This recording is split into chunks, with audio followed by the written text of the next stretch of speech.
chers passionnés de l'eau, bienvenue au calendrier de l'Avent Génie. Ho, ho, ho!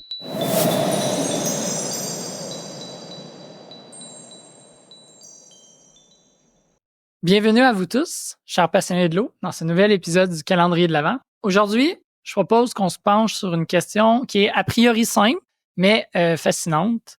Donc, combien y a-t-il d'eau sur Terre, concrètement? Donc, on surnomme notre cher caillou cosmique la planète bleue, mais est-ce que l'eau est aussi abondante qu'elle le semble? Eh bien, c'est ce que je propose qu'on découvre aujourd'hui ensemble. Petit disclaimer là, avant de se lancer dans le vif du sujet. Ici, on ne considère pas l'eau sous forme de groupe hydraté dans les minéraux du manteau terrestre, qui pourrait d'ailleurs contenir plusieurs fois la quantité totale d'eau sur la Terre. Donc, on se limite vraiment à l'eau sous sa forme standard H2O libre, qui n'est pas prise dans le manteau terrestre. Je vous propose de mettre la table avec un petit quiz, et j'invite d'ailleurs nos auditeurs à tenter d'y répondre eux aussi à la maison. Donc, voici 5 réservoirs d'eau sur la Terre, puis je vous demande de les placer en ordre croissant en termes de volume. Donc, du plus petit volume jusqu'au plus grand volume. Donc, voici ces 5 réservoirs. L'océan, ou les océans en fait, l'atmosphère, les lacs et les rivières, les êtres vivants et les aquifères. Donc, du plus petit volume au plus gros. Je laisse travailler en équipe. On peut en discuter. On a déjà parlé que il y a plus d'eau salée que d'eau douce. Fait qu'on pourrait dire que tout ce qui est lac et rivière, ça va être plus petit qu'océan. Moi, ce qui me fait vraiment hésiter, c'est l'atmosphère. Il doit y avoir beaucoup de vapeur d'eau, mais à quel point, j'en ai aucune idée. Moi, c'est les êtres humains qui... Je sais pas, il y a combien d'eau? Tous les êtres vivants. Ah oui, ok. Vivants en plus. D'après moi, l'atmosphère, il y a une bonne quantité d'eau là-dedans. Ouais. Peut-être pas autant que les océans, mais... OK, mettons, on y va le dernier qui va être le plus grand, on peut se dire océan. On va dire... Ça, c'est bon. OK, merci. C'est bon. C'est quoi? Attends, on a rivière, être vivant et atmosphère. C'est quoi le 5? Aquifère. Aquifère. J'aurais J'aurais tendance à dire atmosphère deuxième plus grand, puis après ça, peut-être aquifère ou être vivant. Mais... En fait, le plus petit, j'aurais, serait tout ce qui est lac et rivière. D'après moi, le lac rivière, c'est plus petit. Moi, je suis d'accord avec ça. Lac et rivière plus petit, je vais dire. Bon, ben malheureusement, vous n'avez pas raison. J'espère que les auditeurs vont avoir eu plus de succès que vous. Donc, en partant du plus faible volume, c'est être vivant en premier. Ensuite, atmosphère, suivi de lac et rivière. Ensuite, aquifère et, ça vous l'avez réussi, les océans. Bon, mais maintenant, explorons tout ça plus en détail en partant par la quantité totale d'eau sur Terre. Donc, 71% environ de la surface de la planète est recouvert d'eau, ce qui lui vaut d'ailleurs son charmant surnom.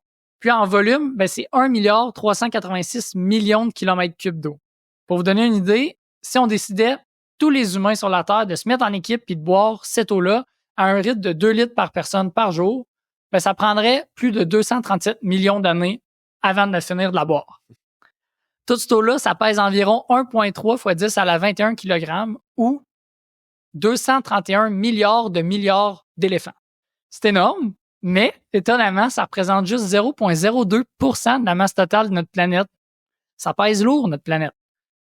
Puis, si on asséchait la Terre puis en une géante boule d'eau, elle ferait 1367 km de diamètre, soit environ 2,5 fois plus petit que la Lune. Maintenant, regardons la distribution de cette grande quantité d'eau.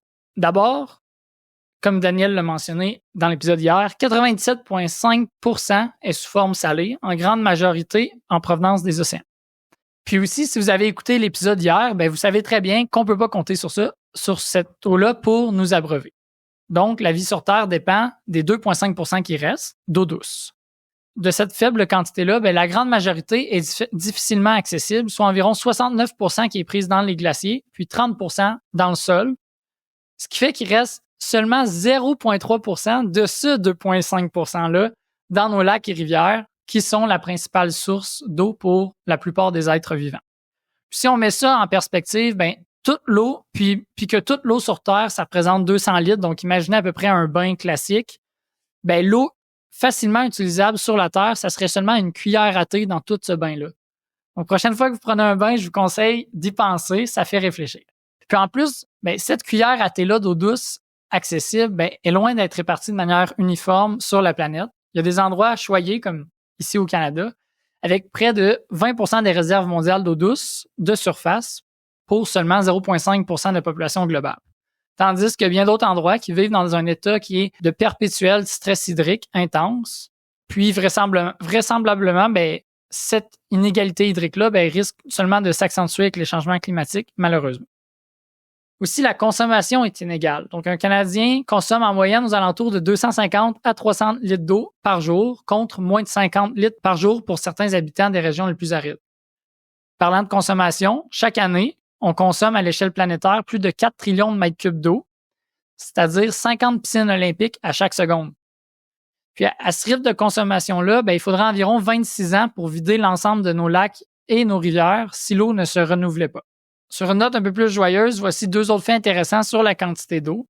Il y a environ 6 fois plus d'eau dans l'atmosphère sous forme de vapeur que dans toutes les rivières du monde. Donc, c'est vraiment les lacs qui ont beaucoup d'eau comparée aux rivières. Puis d'ailleurs, l'eau dans les êtres vivants représente environ la moitié du volume des rivières. Donc, pensez à toute l'eau qu'il y a dans les rivières, la moitié de ça se retrouve à l'intérieur des êtres vivants de la planète. Pour finir, je me suis posé 2 questions amusantes en préparant cet épisode, donc à mon tour de vous les poser. Savez-vous combien de temps ça prendrait pour remplir toute l'eau sur la Terre avec un robinet standard qui fonctionne aux alentours de 10 litres par minute? Tantôt, tu as dit des chiffres de milliards et tout ça. Ouais. Fait que je vais y aller avec... moi, mon approximatif, ça va être 500 millions d'années. T'avais dit genre 200 millions, me semble, pour 2 litres par personne par jour. Fait que, mettons, un robinet, on est 8 milliards sur la Terre. On va dire 10 milliards d'années. Alors, tu as une idée? Je sais. Entre les deux, 5 milliards. C'est pas entre les deux pantoutes, c'est 264 trillions d'années, soit 19 000 fois l'âge de l'univers. Dernière question pour vous aujourd'hui. Si le cycle de l'eau décidait de prendre sa retraite, combien de temps que ça prendrait pour que toute l'eau sur la Terre s'évapore complètement? Tu veux dire si on garde la même évaporation? Oui, actuelle. 50 ans. 100 ans. 1200 ans. C'est 2660 ans. Ça paraît beaucoup, mais quand même, on peut dire merci au cycle de l'eau parce que sinon, ça ferait bien longtemps qu'on n'aurait plus d'eau sur la Terre. J'espère que vous avez maintenant une meilleure idée d'à quel point on a de l'eau sur la Terre, mais surtout que vous réalisez aussi que seulement une petite partie de cette eau-là est disponible pour garantir la survie des êtres vivants, puis aussi que sa distribution est inégale, d'où l'importance de la protéger. Merci et à demain.